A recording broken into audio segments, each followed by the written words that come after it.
If you're watching this videocast, perhaps you watched the last videocast where we talked about what is project management. And we talked about that project managers need to do both behaviors and practices, okay, in order to be successful. And in this podcast, we're going to talk about what we see as the 5 most important behaviors for project managers, right? Correct. Okay. Correct. So let's dive into it, shall we? Certainly. Let's start off by recapping where we left off on the discussion regarding what is the definition of project management. Okay.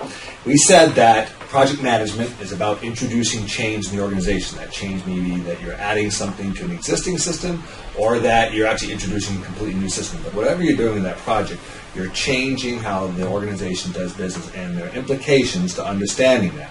And that behaviors and practices of the project manager play a determining role in that project manager's ultimate success in the project. We made the important distinction that you may do everything right from a technical standpoint in project management and deliver your project on time, on budget, and still fail in the eyes of the organization unless you account for these other components of project management dealing with change in the organization.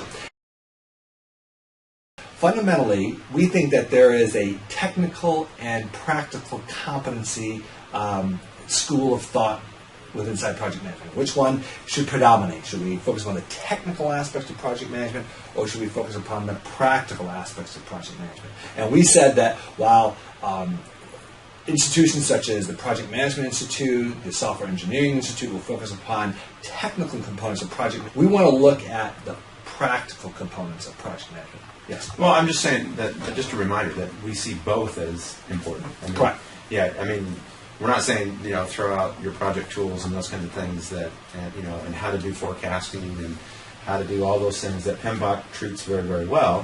We're just saying that there's this additional component that you need to pay attention to. Right. We made a distinction last time between what is necessary and what is sufficient. Right. We believe that the disciplines that are applied by PMBOK, the Project Management Body of Knowledge, as well as the Capability Maturity Model from the Software Engineering Institute, these are all necessary things. You need to master them, but it's not sufficient. You can do all those things. Right. In fact, you can do all those things well and still not succeed unless you have a grounding in the practical aspects of project management. And that's what we want to talk about here, because we go after what we call the relevant how, the how you apply those tools, how you apply those processes. Okay, and the last component of this practical competency is what we call self-aware communications. Basically, the project manager needs to think about what he or she says and what he or she fails to say. Okay, there's many different constituencies here. They're all looking to hear different things, and you have to be a careful consumer of what you're going to say and what you're not going to say, and the timing of all that, and also the way you say it. Again, okay? to the how, to the how, all of that, because you say things that have an effect, right, to impact others. So you need to be a careful consumer of how you communicate, in what frequency, in what ways, and what words you choose. Otherwise, you're not going to have the most impact for your communication. Okay? And all of these 5 components rolled up give you that baseline of practical competency in project management. So if you're a project manager and listening to this and you knew that your job was hard, but you couldn't put your finger on it, I think just listening to that last 5 paragraphs probably helps you understand why this is complex stuff. It is. There's a lot to keep track of. Agreed. In fact, summarizing up, we'll hit at that, because when we say all these 5 components need to be understood, what we're really saying is that in order to have a practical competency in project management, you need to master environmentally attuned leadership that will guide the team through the change process. And each one of those components we just went through, we could run a course on each one of them. Right. Okay, how to communicate effectively. Okay, how to build positive relationships. There's a whole video cast on each one of those topics. Okay, and leadership itself is a lifelong pursuit of understanding. But the fact of the matter is that without delving into all of that material, we can give you one lever here.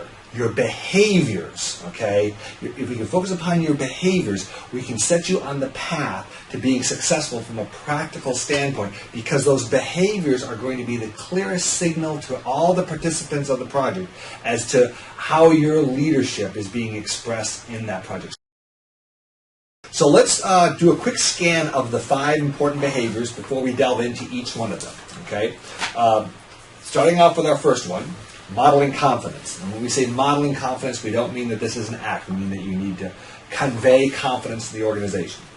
Secondly, assuming the best. While project management is typically recognized for being able to prepare for the worst situations, you've got to guard against always viewing things as half empty, okay? And you need to assume the best of conditions. Third, practicing fact-based decision-making. Learn how to model fact-based decision-making in your conduct. And we'll look at these in a couple of different scenarios in a moment. Fourth, making conscious decisions. And this may seem a bit odd. How do you make unconscious decisions? We'll drill into how people make unconscious decisions all the time. And finally, closure orientation. Okay, these are things that where you leave it murky or open-ended or 80% complete, and how you have to stop that. You've got to be able to drive things to closure. You know, it occurs to me that there's probably a reason that you put a gap between the second and the third. There's something about the bottom three that seem different than the first two. Correct.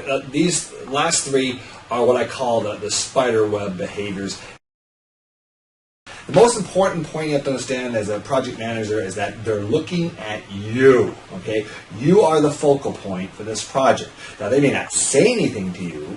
They may say things to other people, but they may say anything to you. The fact of the matter is that everyone is observing you. You are on a stage, okay? You really can't hide. Okay? In fact, if you are hiding, that's probably causing problems for you from the confidence standpoint. So you need to understand that you're on a stage, okay, and then you need to decide, how am I going to behave on the stage? And we recommend that you model confidence, and we define confidence as being the combination of optimism and certitude. Okay, now we're defining one term with two other terms, so let's look at what we mean by these. First of all, let's look at optimism. Okay, fundamentally, we're in the world of project management. We want to make things better. We don't do projects to make things worse. We do projects to make things better. Okay, so we need to have an optimistic outlook about what we're doing and the things that come up in the course of doing. So are you saying when I'm the project manager of a project and I've got a bunch of people and we're trying to problem solve, that I shouldn't be saying things like, well, that'll never work and that's dumb? And Correct. I mean that doesn't mean you're not going to see a lot of strange things. But what you need to understand is that you need to judge what you see. So as these risks come up, what you must avoid are incorrect induction, which is the identification of the wrong principle from the facts that you're seeing. We're going to talk about this in a little bit more detail in a second. It's different than deduction. Okay? And secondly, you need to avoid creating an air of suspicion in the project. Many things are going to occur that you're going to say to yourself, that just isn't right.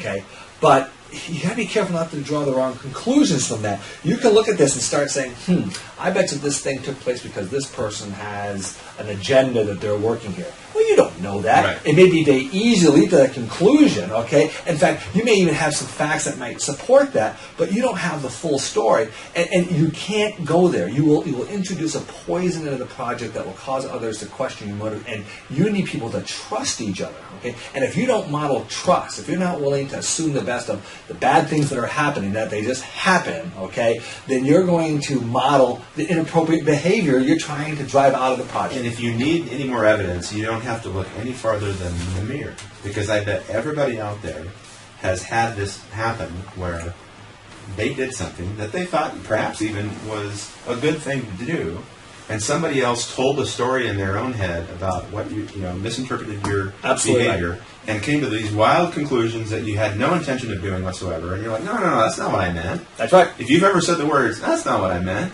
then you've had this happen to you. Correct. Okay? So you got to remember that and say, okay, if you start telling yourself stories in your head, you got to say, well, maybe that's not what they meant, and seek to understand.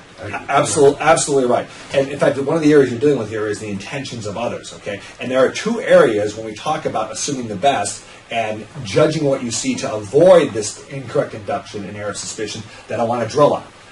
They are the causes of problems and the intentions of others. We just hit up the intentions of others. Let's first talk about emergent problems, okay?